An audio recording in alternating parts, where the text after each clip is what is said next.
বলুন তো এটা কি? আপনারা ঠিকই ধরেছেন, এটা হলো গাঁঠি কচু। এটি একটি ওপার বাংলার রেসিপি, তবে আমি আমার মতন করে বানাচ্ছি। দেখুন কি করে বানাচ্ছি। এই গাঁঠি কচুগুলো আমি প্রথমে উপরের খোসাগুলো ছাড়িয়ে নেব। প্রথম থেকে শেষ পর্যন্ত ভিডিওটি দেখার জন্য আপনাদের কাছে অনুরোধ রইল। এইভাবে আমি ছাড়িয়ে নিয়েছি। এবার একটি বাটিতে জল রেখেছি, ভালো করে পরিষ্কার করে ধুয়ে এগুলোকে আমি গ্রেটারের সাহায্যে গ্রেট করে নেব।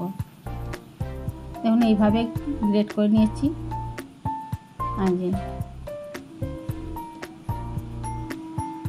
আমার গ্রেট করা হয়ে গেছে। এবার চলে গেলাম মিক্সিতে আমি এগুলো সবগুলো মিক্সি করে নেব। দিয়ে দিলাম প্রথমে কচু, তারপর দিয়ে দিলাম নারকেল কুড়ো, আর দিয়ে দিলাম 1 চামচ কালো সর্ষে, আর চিনেবাদাম ভেজে রেখেছিলাম সেটাও আমি দিয়ে দিলাম 1 চামচের মতন। চিনেবাদামটা আপনারা দিতেও পারেন, নাও পারেন। আর দিয়ে দিলাম একটা কাঁচা লঙ্কা, দিয়ে একটা ফাইন পেস্ট করে নিলাম। দেখুন পেস্টটা কত সুন্দর হয়েছে।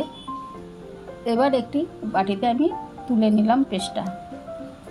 এরপর আমি চলে গেলাম কড়াইতে কিছুটা পরিমাণে তেল দিলাম।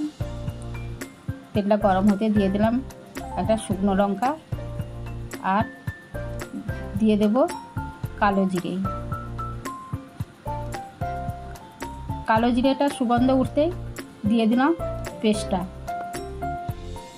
নতুন বন্ধুদের কাছে রইল সাবস্ক্রাইব করা অনুরোধ, আর পুরানো বন্ধুদের জন্য রইল ভালোবাসা।